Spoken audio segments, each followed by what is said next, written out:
né? Nós vamos iniciar primeiro com a nossa prece, depois eu faço as apresentações para a gente iniciar a palestra de hoje, ok? Então, vamos nesse instante fechar os nossos olhos, agradecer ao nosso Pai pela oportunidade de estarmos todos aqui reunidos em Teu nome, pelo conhecimento que vamos adquirir hoje e vamos compartilhar com os nossos irmãos. Gratidão, Senhor, por tudo que temos, por tudo que somos. Graças te damos. Bom, eu sou a Rosana, para quem não me conhece, sou trabalhadora aqui da casa, da Associação Espírita Vantuil de Freitas, e eu estou na coordenação do Instituto da Criança. Então, nós estamos trazendo hoje aqui para vocês um tema que é a criança e os conflitos familiares. Porque nós estamos vivenciando agora um momento, né, difícil nessa pandemia e, graças a Deus, nós estamos tendo a oportunidade de poder estar mais próximos com os nossos filhos, não é? Que muitas vezes nós, no decorrer do dia a dia, a gente não tinha esse tempo que nós estamos tendo agora. Então nós vamos aproveitar para estudar um pouquinho sobre esses conflitos, sobre a criança e a importância que ela exerce na nossa vida.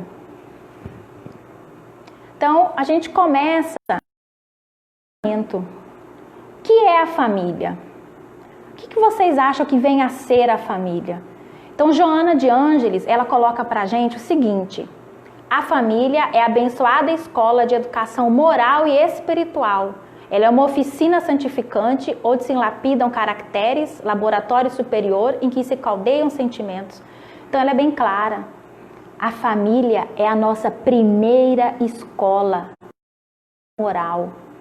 Então o lar é o primeiro contato que o espírito, assim que ele vai reencarnar, que aqui ele se encontra no plano material, ele tem, é com a família. Então ele já deixa claro pra gente que a família, ela é primordial para a criança, desde pequena até, né, o restante da sua encarnação. De tudo. Muitas pessoas costumam dizer que é na família que nós mostramos verdadeiramente o que somos. Por quê? Porque em casa a gente não usa máscaras. Se nós não temos paciência, a gente demonstra. Se nós somos orgulhosos, nós demonstramos. Porque normalmente, quando nós estamos na rua, no nosso serviço, aonde for, nós costumamos maquiar, né? Nós costumamos usar máscaras para não demonstrar esses defeitos que nós possuímos. E no nosso lar, não. Isso é muito claro, isso é muito nítido. E aí Emmanuel, aí, no Vida e Sexo, ele reafirma isso, ó. O lar é o santuário em que a bondade de Deus te situa. Dentro dele, nos fios da consanguinidade, recebemos o teu primeiro mandato de serviço cristão. Então, o primeiro mandato de serviço cristão, quem dá a este novo ser que se encontra na fase de criança, são os pais, é a família. E aí ele vem falando assim, mas como que é a formação dessa família? Como que ela acontece? Em vários livros que nós já estudamos, e aí ele tem uma citação de Emmanuel no livro Consolador, ela acontece no plano espiritual, conforme as necessidades e os comprometimentos que nós vamos fazendo ao longo das nossas encarnações. Mas é importante ressaltar que nem toda família ela é feita por comprometimentos. Existem muitas vezes, acredito que muitos de vocês conhecem, famílias em que os pais são pessoas serenas, calmas, tranquilas, de uma condição moral maravilhosa e recebem um filho, que nós costumamos sempre rotular como ovelha negra da família, mas isso acontece não por comprometimento de outras encarnações, mas muitas vezes para que esses pais possam dar a mão a esse espírito e o auxiliá-lo a progredir. Eu vou contar para vocês um caso no livro A Vida Continua, de Emmanuel.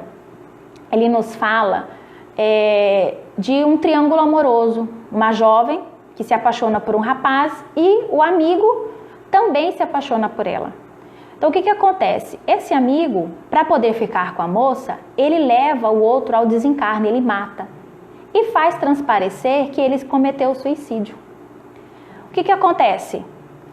Essa moça acaba ficando com ele, porém, muito triste, desolada. E ela chega ao ponto de tristeza, ela vai e acaba também a desencarnar.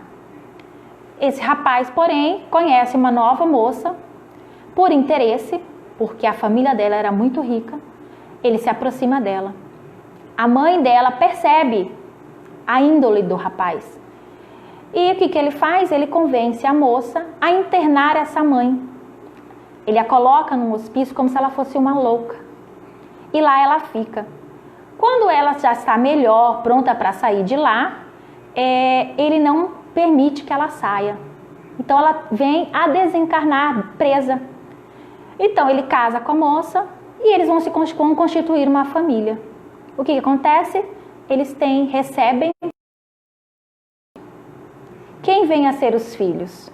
A menina é a sogra que desencarnou no hospício.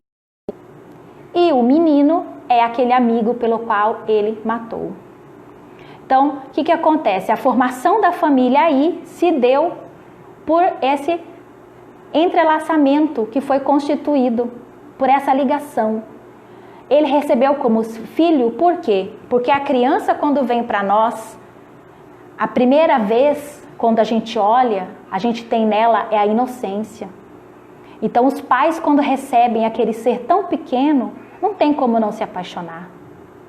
E essa inocência desperta nos pais um amor. E é esse amor que vai fazer com que esses pais consigam levar essas crianças para um novo caminho. Aí ele vem com esse questionamento. Então, quem são os filhos? Nós vimos que a constituição da família ela inicia no plano espiritual. Então, quem são esses filhos? Primeiro, nós nunca podemos esquecer, são espíritos encarnados e são espíritos milenares. Então, aquela criancinha que chega até nós, ela traz com ela uma bagagem de inúmeras encarnações. Ela traz algo que nós chamamos de tendências inatas. O que são isso? São instintos. Instintos bons ou instintos ruins. Nós ainda não sabemos. E aí, aqui Allan Kardec, no Livro dos Espíritos, ele é muito claro. Ele fala assim: ponderai que nos vossos lares, possivelmente, nascem crianças, cujos espíritos vêm de mundos onde encontrariam hábitos diferentes dos vossos. E dizei-me, como poderiam estar no vosso meio esses seres, trazendo paixões diversas, das que nutris inclinações, gostos, inteiramente opostos aos vossos? As crianças são os seres que Deus manda a novas existências, para que não lhe possam imputar excessiva severidade. Dá-lhes ele todos os aspectos da inocência, ainda quando se trata de uma criança de malpendores. Cobrem-se-lhe as más ações com a capa da inconsciência. Não foi, todavia, por elas somente que Deus lhe deu esse aspecto de inocência. Foi também, e sobretudo, para os seus pais, de cujo amor necessita a fraqueza que as caracteriza. Então, olha só, a criança, ela vem, ela traz as tendências delas, porém, essas tendências ainda estão em estado latente. O que é isso? Elas ainda estão adormecidas.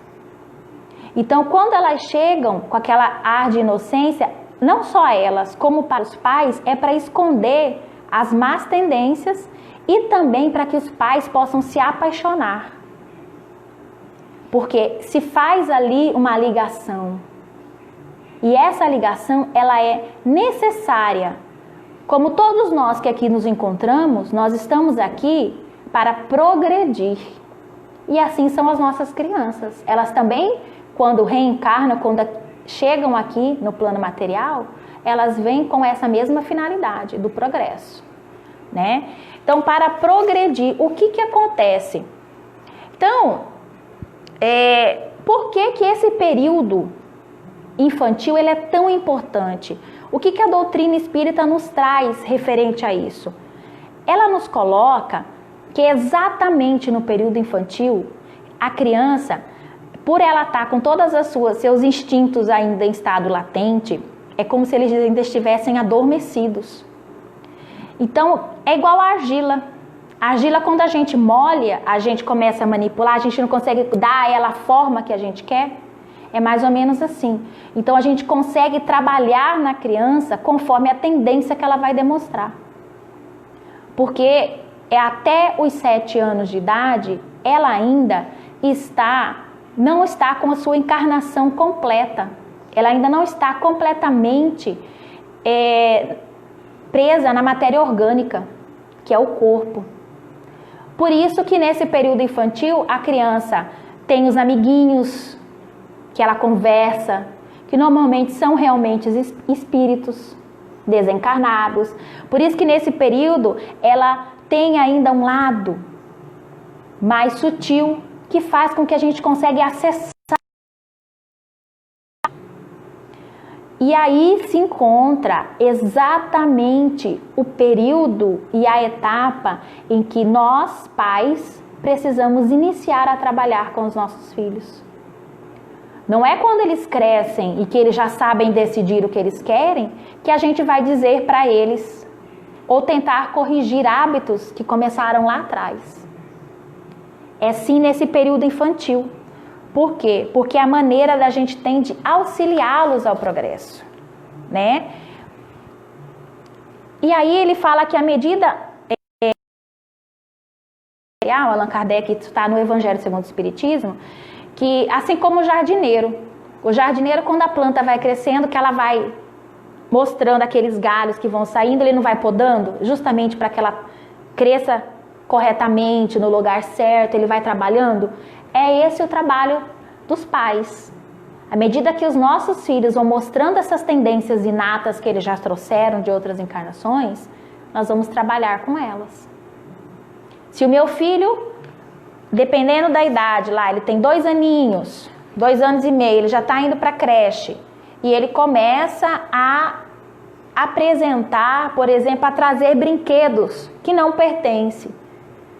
A primeira coisa que nós temos que fazer é trabalhar sempre com a verdade.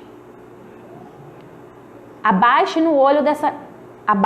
e olhe no olho dessa criança. Ela é pequena ainda, mas no seu olhar ela vai compreender. Não só o amor que você vai emanar para ela, mas ela vai entender que ela não pode fazer aquilo, que aquilo não a pertence. Então, são nas pequenas atitudes que nós começamos a trabalhar com as tendências, assim que elas começam a se mostrar. E aí, dentro desse processo, nós temos alguns problemas que acontecem na infância. Aqui a gente traz a obsessão na infância, a agressividade, drogas e viciação alcoólica. Todas elas são temas que vão nos dar outras palestras.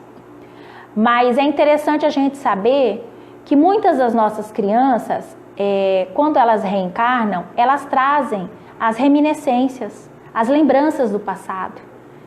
E muitas vezes, algum irmãozinho não consegue ver ela como uma criança, como uma nova oportunidade de estar aqui, tentando melhorar. Então eles ficam por perto, eles começam a querer estar próximo da criança, que leva elas a ter esses problemas. Mas muitas vezes também são obsessores do pai, da mãe, que chegam por perto das crianças e fazem com que elas fiquem passando por esse processo, tá? Mas e aí? Então nós já vimos que a criança ela traz suas tendências, nós já vimos que a família é primordial. Mas e qual que é o papel dos pais, então, na educação dos filhos? Qual a importância dessa família? Lá no Livro dos Espíritos tem uma pergunta, a pergunta 208, que ela fala assim: nenhuma influência exercem os espíritos dos pais sobre o filho depois do nascimento deste? E os espíritos são muito claros. ele fala que, ao contrário, bem grande influência exercem. Conforme já dissemos, os espíritos têm que contribuir para o progresso um dos outros. Pois bem, os espíritos dos pais têm por missão desenvolver os de teus filhos pela educação. Então, além das tendências inatas que as crianças já trazem com elas, que são conhecimentos que elas já adquiriram, porque a única coisa que nós levamos ao desencarnar e nós trazemos quando a gente retorna para a matéria é o nosso conhecimento. Isso ninguém tira. Então, além das tendências inatas que essas crianças trazem, tem as tendências familiares.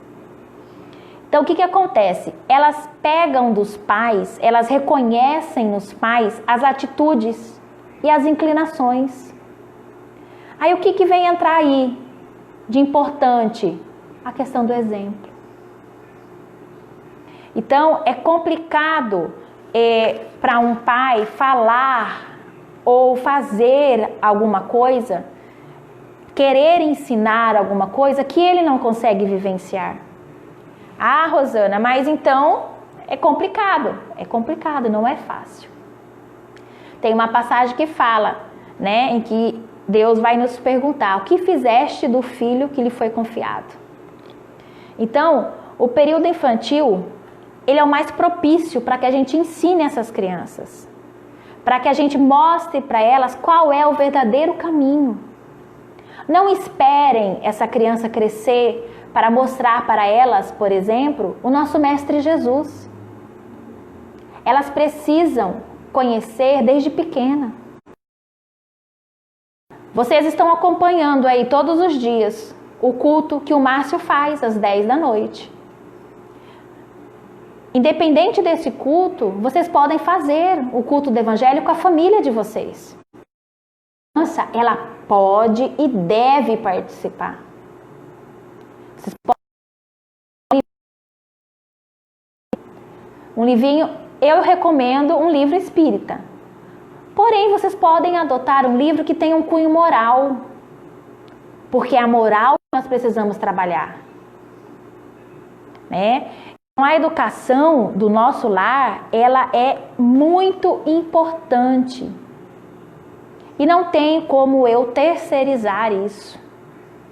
Até algum tempo atrás, nós vivíamos numa correria constante.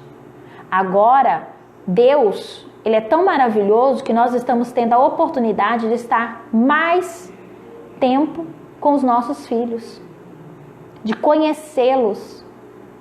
E é a oportunidade que nós estamos tendo de observar as suas atitudes e de trabalhar em cima delas. Muitas vezes nós não conhecemos as atitudes dos nossos filhos. Quando as coisas acontecem, a gente se surpreende. A gente não acredita. A gente acha que não é aquilo, né? E aí, André Luiz, ele fala pra gente assim, ó: o lar é o mais vigoroso centro de indução que conhecemos na Terra. Então, é o maior centro de indução. É aonde a criança vai ter os exemplos. Existe uma historinha que eu ouvi uma vez e fiquei com ela na cabeça porque eu achei interessante. Uma mãe, ela vai até o Gandhi, Mahatma Gandhi, e pede para que ele diga a seu filho para que ele pare de comer açúcar. Porém, Gandhi diz a ela o seguinte: volte com seu filho daqui 2 semanas. Então, daqui 2 semanas, essa mulher retornou. E quando chegou lá, ele abaixou, olhou nos olhos dessa criança e disse para ele: não coma mais açúcar. Essa mãe ficou sem entender. Chegou até ele e perguntou: por que você não disse isso há 2 semanas atrás? Ele olhou para a mãe e respondeu: eu não disse porque há 2 semanas eu comi açúcar. Então, como que ele ia dizer para uma criança para não comer se ele comia? É mais ou menos assim. As tendências familiares. E é fácil da gente perceber. É só cada um parar aí e analisar. Muitas atitudes que nós temos hoje como adultos, observem e retornem lá. Vocês vão ver de onde elas têm origem. lá na infância. Vocês podem observar. São atitudes que os nossos pais muitas vezes tiveram conosco. Essas são a que nós chamamos de tendências familiares. São as inclinações que nós vamos adquirindo ao longo do tempo com os nossos pais, com a nossa família. A Edilene falou aqui no Instagram, Sim. Isso que eu chamo de dar exemplo. E a Maria Auxiliadora no Facebook também gosta muito dessa história, se referindo à história que você... Do Gandhi, né? É fantástica, né? É um exemplo pra gente, assim, né? E realmente, é só a gente observar, quando a gente pretende trabalhar determinado ponto com os nossos filhos, que nós ainda não conseguimos trabalhar em nós, a gente tem dificuldade. A gente não consegue, né? Então aí é a oportunidade da gente trabalhar juntos, né? Porque nós pais não somos perfeitos. Também estamos aqui para progredir. Mas aí nós podemos trabalhar junto com os nossos filhos, né? E aí ele continua falando assim, como que a gente vai então combater essas más tendências? O que que a gente faz então enquanto pai? O que que a gente pode fazer? E aí ele traz pra gente lá o Livro dos Espíritos, ele traz uma pergunta que eu acho muito importante, quando ele fala assim, mas e aí? Os pais, eles vão ser responsabilizados se o filho, ele resolver ir pro caminho errado? Mesmo que o pai tenha feito de tudo? Os Espíritos falam pra gente que não, né? Mas que aqueles pais que têm os filhos difíceis e consigam trazer eles pro caminho do bem, eles vão ser recompensados por isso. Mas a gente sabe que os nossos filhos também têm livre-arbítrio. Vai chegar um momento que eles vão tomar as suas decisões. Por isso que nós temos agora, desde pequeno, encaminhá-los. Então, como que a gente combate essas má tendências? A partir do momento que a gente percebe, Allan Kardec coloca pra gente que todas elas são frutos do orgulho e do egoísmo. Eu tenho um caso mesmo de um primo que ele levava lanche para a escola e chegava lá e dividia com os coleguinhas. Aí quando ele chegava em casa, a mãe dele perguntava assim para ele, você comeu? Ele falava assim, não, eu dei para meus colegas. Ela ficava furiosa e falava para ele assim, não é para você dividir. Você entendeu? Não é para dividir. Então chegou outro dia, ele chegou na escola, ele jogou o lanche fora. Aí quando chegou em casa, ela perguntou, e aí, você comeu o seu lanche? Ele falou assim, não, eu joguei fora. Mas por que você jogou fora, menino? A senhora falou que não podia dividir. Então, quer ver? Preste atenção como nós exercemos as crianças, né? Então, assim, ele não comia, não é porque os colegas estavam tomando dele, mas é porque ele não tinha vontade de comer. E por que ele não pode dividir?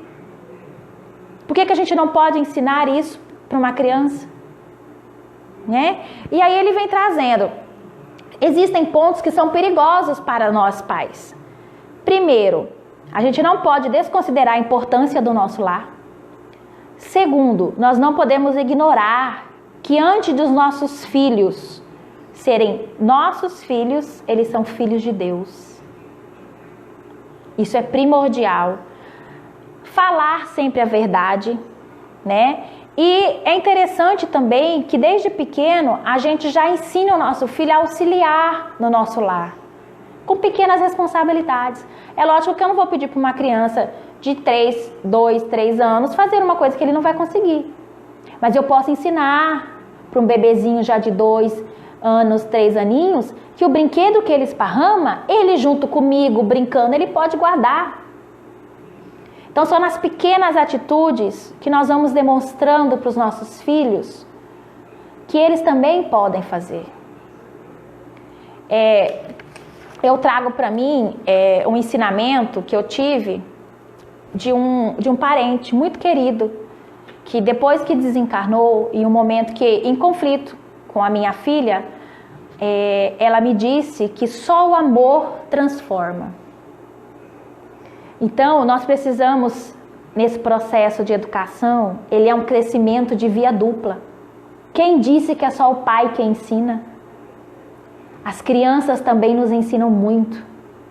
E agora, a cada vez mais, nós estamos tendo crianças que estão reencarnando com um conhecimento fantástico. Quando a gente convive com elas, o que elas trazem, isso é Olha, a gente observa pelos comentários aqui na evangelização. Tem hora que a gente para. Esse menino trouxe isso. E aí fica cada vez mais evidente. São conhecimentos de outras vidas. Então, é através do amor ao trabalho, através da fidelidade ao dever, da paciência, através de todas essas atitudes que nós vamos auxiliar os nossos pequeninos, que nós vamos fazer com que eles compreendam e que eles progridam. Então, assim, o que fazer? O que a gente pode fazer? Primeiro, ensinar os nossos filhos desde pequeno a ter o hábito da prece. É fundamental na nossa vida. Então, nós temos que ensinar isso para as crianças. Crie um hábito com eles antes de dormir.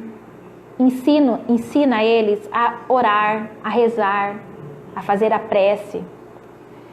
Então, não precisa ser aquela prece decorada, mas mostrar para ele que é aquela que vem do coração. O culto do Evangelho no lar. Adquira um livro que fala.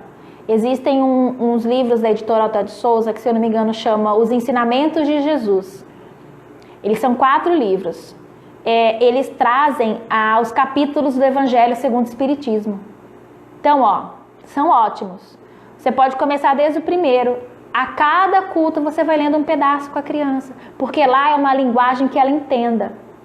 Então você vai fazer a oração, você leia a sua mensagem, leia um trecho para a criança, para que ela compreenda, para que ela entenda, né? Porque ela também quer participar. E para uma criança é chato ficar sem ninguém explicar nada a ela.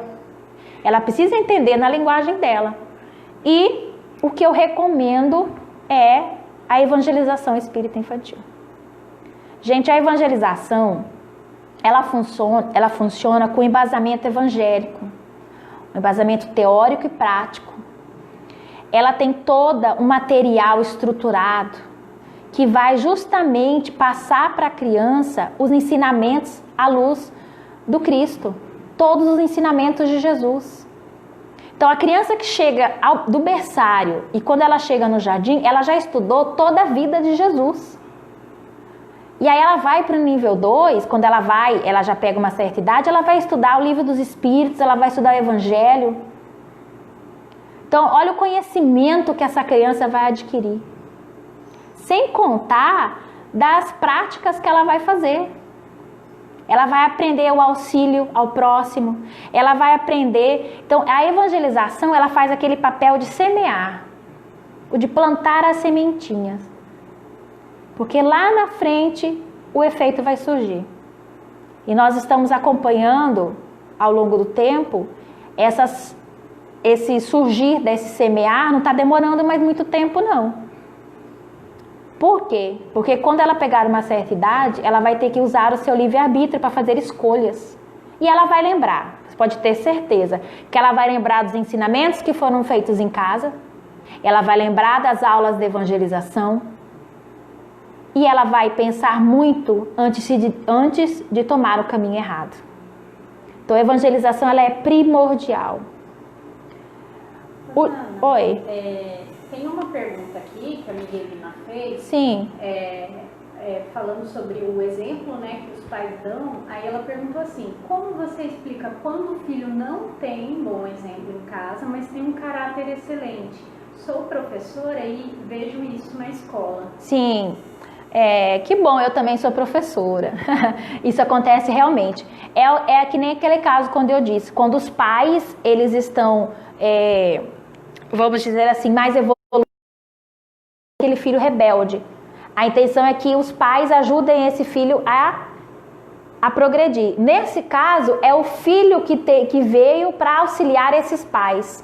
Que nem eu falei para vocês, é uma via de mão dupla. Os pais aprendem com os filhos e os filhos aprendem com os pais.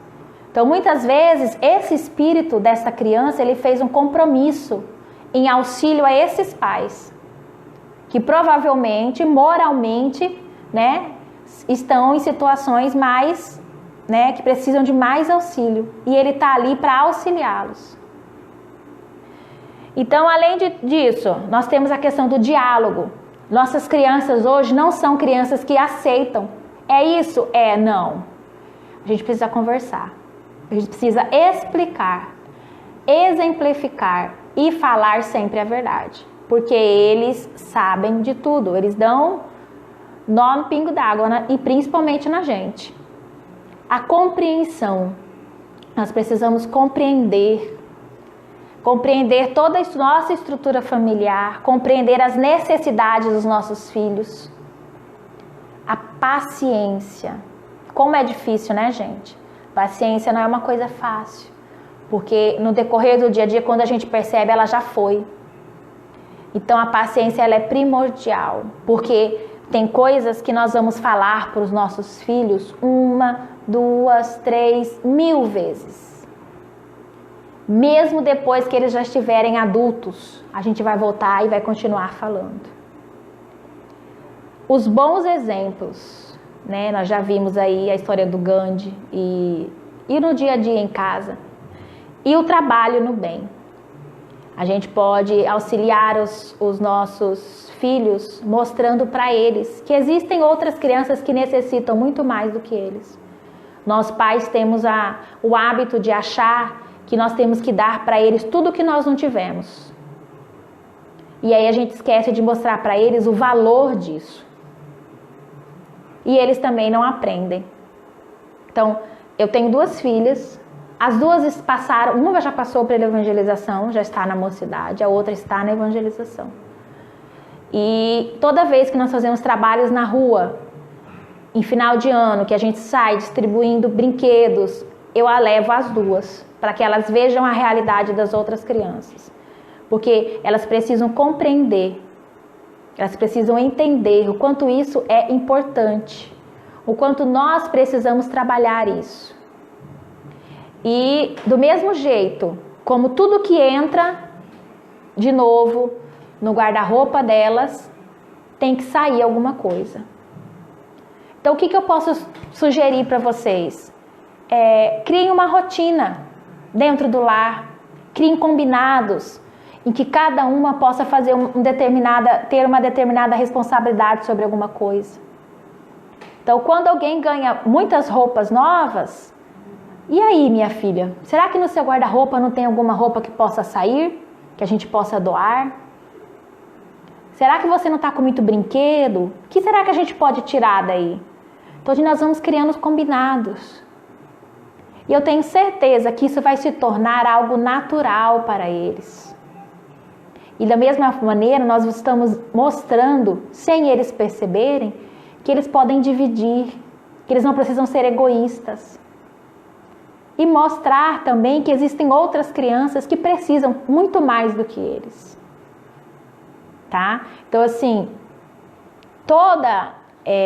esse trabalho que nós realizamos aqui na casa, com a evangelização, ele é muito importante, mas a gente não pode esquecer que é como se fosse um triângulo. O lar, a evangelização e a gente traz a escola também, porque a criança também aprende na escola. Mas a gente não pode esquecer, o seu primeiro contato é no lar. Então a educação é do lar. Tá? A família ela é primordial nesse processo da evolução dessa criança. Tem mais alguma? Olha, a Keila Vicelli aqui no Instagram falou que é muito abençoada, tem 3 filhos maravilhosos. Que bom. A Paula disse que na casa, em relação ao evangelho, na casa dela é o contrário. Os adultos brigam para não participar do evangelho. Minha filha de 17 anos é a única que faz comigo. Ai, que bom! E aí, fez essa pergunta da Miguelina. A Ana Lúcia falou, a família é a base de tudo, pro bem e pro mal também. Isso mesmo. E é isso. O restante do pessoal dando boa noite. Aí o Ackerman também está nos assistindo. Possivelmente a Fran, não sei. Ai, que bom. Ó, a Keila falou ainda, fico feliz por estar no caminho certo. Meus filhos aprenderam desde pequena a caridade e auxiliar o próximo. Isso mesmo. Nós precisamos ensiná-los, né? Faz parte. E quando são, não é o contrário, que são eles que nos dão lição, né? Eu já me peguei nisso, nessa situação de às vezes chamar a atenção e minha filha fala assim, ai mãe, mas não tem que fazer assim? E aí eu falei, ai meu Deus, o que eu tô fazendo? Então assim, realmente é uma via de mão dupla. É que nem eu disse, nós pais também não somos perfeitos, nós também estamos aqui encarnados para progredir, né? E só que nós fizemos um compromisso com Deus, né? Nós fizemos um compromisso. Nós falamos para Ele que nós iríamos reencarnar e nós queríamos receber esses espíritos como os filhos. Então, se nós fizermos esse compromisso, nós temos que honrar com Ele. Né? Então, nós não podemos jamais deixar de instruir, de ensinar e de educar. Faz parte, né, do nosso papel de pais. Né? A Conceição fez um elogio aqui para você. Palestra 10, Rosana, ensinamentos bons para os pais e demais familiares. Ah, obrigada, gratidão. Eu que agradeço a vocês, né, a todos vocês que estão presentes hoje aqui conosco.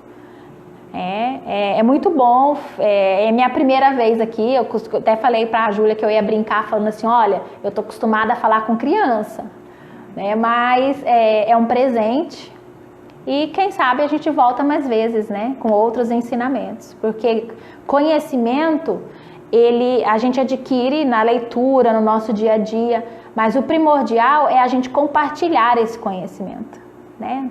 Nós precisamos nos auxiliar uns aos outros o tempo todo, né? Com certeza. Só lembrando o pessoal aí, se já quiser separar a água para a gente fluidificar. Isso. Um recipiente com água, uma garrafinha ou um copo. Fazer aí da nossa reunião pública, que é o passo à distância e a fluidificação.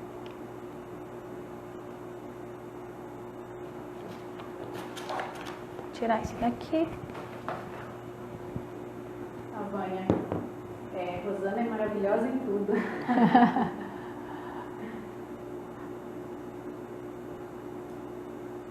Minha amiga Elina, obrigada por tirar minhas dúvidas. Gratidão. Então tá, Rosana, é contigo agora. Então vamos lá. Vamos nesse instante fechar os nossos olhos mais uma vez. Agradecer a Deus pela oportunidade de estarmos aqui juntos, compartilhando os nossos conhecimentos. Pedir o auxílio da espiritualidade nesse instante para todos os nossos irmãos que estão sofrendo de alguma forma em qualquer parte do nosso planeta. Gratidão, Senhor. Vamos então agora imaginar que sobre a nossa cabeça vai caindo uma cachoeira com a água transparente, límpida, que vai penetrando todo o nosso corpo. E à medida que ela vai penetrando o nosso corpo, vai revigorando todas as nossas células, vai retirando de nós todas as sujeiras presentes, todos os miasmas, todos os pensamentos negativos, e vai saindo pelos nossos pés, sendo absorvida pela nossa Mãe Terra. Já limpos e preparados, vamos imaginar agora um sol que nos aquece, que nos ilumina, que vai irradiando a sua luz forte, que vai penetrando cada célula do nosso corpo, que vai nos deixando cheios de energias positivas, vai nos deixando prontos e preparados para enfrentar tudo que for necessário. Gratidão, Senhor. E agora, nesse instante, vamos imaginar, colocar as nossas mãos e pedir o auxílio dos espíritos amigos para colocar na nossa água todo o remédio necessário para todos, pois eles sabem tudo que é importante e o que nós precisamos. Obrigado, Senhor, por tudo. Que assim seja, graças a Deus. Muito obrigada a todos e até mais. Nós é que agradecemos, Rosana, a sua participação. Obrigada. Com certeza vamos te chamar mais vezes. A todos de casa, então, a gente pede que acompanhem logo mais às 10 horas o Dr. Márcio no Evangelho. No Evangelho. Isso, tá bom? Um abraço a todos.